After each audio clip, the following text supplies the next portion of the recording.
Most people believe there can be no peace deal with Hamas given the appalling terror attacks of October the 7th. Mm-hmm. But many people also feel, including many Israelis I've talked to, believe there can't be any peace deal as long as Bibi Netanyahu remains in charge of Israel.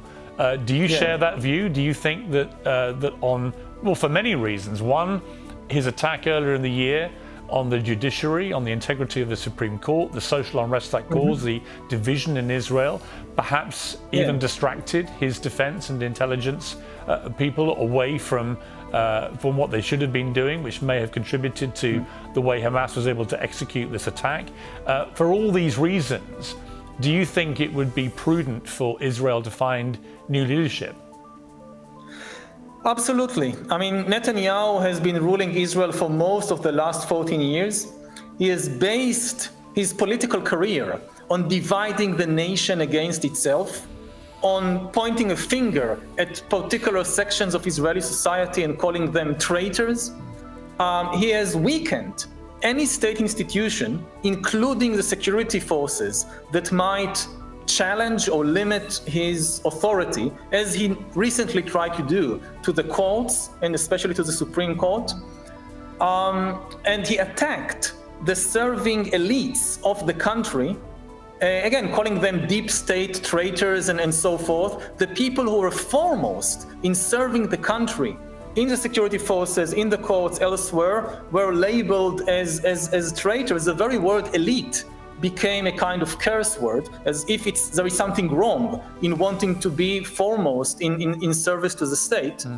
And this is the deep cause of the dysfunction of many governmental systems, not only on the day of the attack, but in ever since then. Ideally, if Netanyahu really cared about the state of Israel, he should have just taken responsibility for the disaster and resigned and allowed the Israeli people to come together at this very difficult time.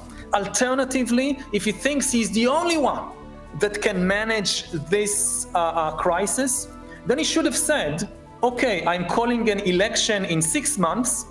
I'm not running myself to the elections, so nobody can suspect that I'm managing this war in a particular way for my personal interests. I'm stepping down. I'm just staying for until the elections, and then I will resign and take responsibility for what has happened. He's not doing that. No, he won't even actually apologize for the failings of October the 7th on his part. Absolutely. His kind of propaganda machine is constantly blaming everybody else, the security forces, the intelligence, the protest movement, everybody but himself. He was perfectly okay for all these years. Again, at the present moment, Israelis have so many problems ahead of us, but it would have made Israel's position much stronger if at the present moment we had a different, more trustworthy, more responsible leadership.